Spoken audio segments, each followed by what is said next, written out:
As JetBlue increases its hiring rate as well as trains pilots for upgrades and transitions, it is important to understand how schedules and pay work when going from the training footprint to regular line pilot. The training footprint is the time in which a pilot is in training. This also includes the time spent in OE until released to normal line flying. A pilot is released to the line in accordance with MOU 5 when he or she has received an email stating that they are released to the line. If that time period lasts 15 or more days into the bid period in which the pilot is released from the training footprint, then the pilot will receive an 80-hour guarantee for the bid period.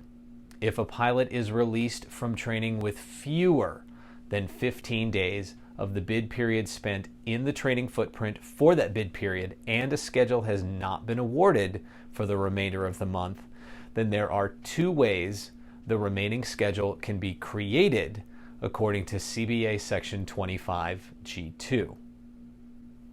Number 1, projected line holder. A projected line holder is a pilot who is senior to the junior-most line holder in their status. If a junior pilot in your status is a line holder in the bid period discussed, then you are a projected line holder. If they are senior to you, then you are not. For a pilot who would be projected to hold a line, the pilot may choose to add pairings from available open time. They are not obligated to add any trips, but will be paid only for the time carried in and the value of the trips that they chose to pick up.